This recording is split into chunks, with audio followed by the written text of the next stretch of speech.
And he said it was going to be a little bit more than that. So we think we need, on top of the 580, we think we need another 26,000. Well, we came up with 671,875 because with this new Affordable Health Care Act, Oh, sorry. we now have to cover individuals who work 30 or more hours a week constantly throughout the year, and we could have 7 or 8 of those that we're going to have to stop paying health insurance on that we're not now.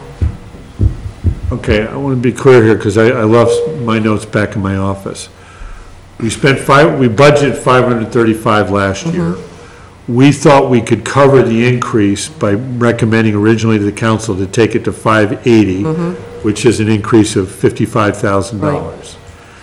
Now looking at the affordable health care, we're at 580. That was our baseline recommendation when we were working with the budget a month and a half ago. Now we're at 671, did you say? 671,875. Okay. And before was actually 580,756. Right.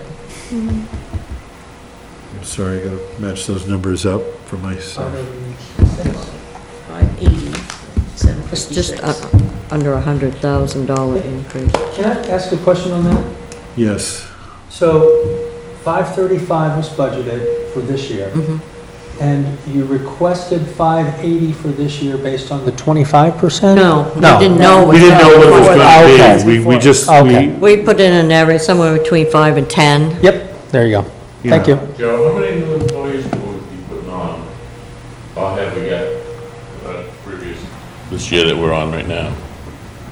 right now, we have somewhere between 5 and 7 employees who work for us who do not qualify for health insurance today because they're not full-time employees, who we think would qualify as working an average of 30 hours a week over time for the city. They could work 20 some weeks, 40 in other weeks, who would qualify. 5 to 7 employees. Okay, but besides that 5 to 7, is there any other new employees that we put on that we didn't have in this upcoming budget?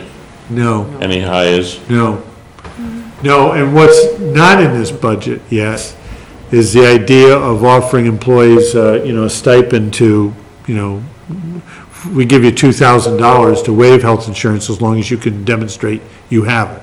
So there might be some opportunity to save some money from people who get health insurance now, who say, right, somebody's husband, somebody's spouse who provides it for them, but they're still getting it from us anyway. Because people do that. We have employees who their spouse has health insurance, but we have health insurance, and they say, well, I'm going to have them both, and just in case one doesn't cover, the other one does. And the question is, can we offer them a stipend to walk away from paying $7,000 or $8,000 or $9,000 a year in health insurance for a couple of $1,000s? It's a hard thing to calculate and figure out because, and I saw in the news that Senator Collins has a bill in Washington, because there's a lot of employers around the country saying, I have a lot of employees that work for me 30 hours a week and they don't get benefits, and now there's an additional number for us to employ, and some of these employers are saying, okay, last week you worked 30 hours a week, this week you worked 28. And so Susan Collins is concerned that we're just going to force people into lower incomes without health insurance